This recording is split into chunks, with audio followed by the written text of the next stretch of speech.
VS. അച്യുതാനന്ദന് യാത്രാമൊഴി നൽകി തലസ്ഥാനം. പിറന്ന നാട്ടിലേക്കുള്ള വി.എസിന്റെ മടക്കയാത്രയിൽ അണിചേർന്ന പതിനായിരങ്ങൾ. ദർബാർ ഹാളിൽ രാവിലെ മുതൽ ആദരാഞ്ജലികൾ അർപ്പിക്കാൻ അണമുറിയാത്ത ജനപ്രവാഹമായിരുന്നു.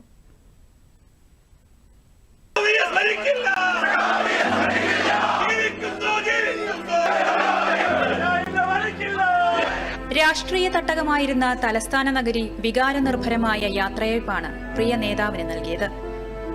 തിരുവനന്തപുരത്തെ വസതിയിലും സെക്രട്ടേറിയറ്റ്, ദർബാർ ഹാളിലും സമൂഹത്തിന്റെ വിവിധ മേഖലയിലുള്ളവർ ആദരാഞ്ജലി അർപ്പിച്ചു. ഭൗതിക ശരീരം ദർബാർ ഹാളിലേക്ക് എത്തിക്കുമ്പോൾ തന്നെ ആയിരക്കണക്കിന് ആളുകൾ അവിടെ എത്തിയിരുന്നു. ഗവർണർ, മുഖ്യമന്ത്രി, മന്ത്രിമാർ ഉൾപ്പെടെ സമൂഹത്തിന്റെ നാനാതുറകളിലുള്ളവർ ദർബാർ ഹാളിലെത്തി ആദരാഞ്ജലി അർപ്പിച്ചു.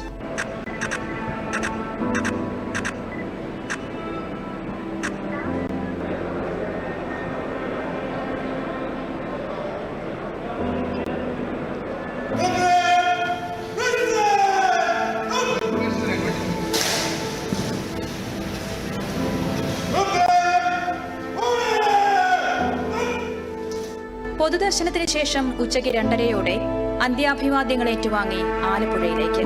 വിലാപയാത്ര കടന്നുപോകുന്ന പാതയോരങ്ങളിൽ പ്രിയ നേതാവിനെ ഒരു നോക്ക് കാണാൻ ജനങ്ങൾ തടിച്ചുകൂടിയിരിക്കുന്നു.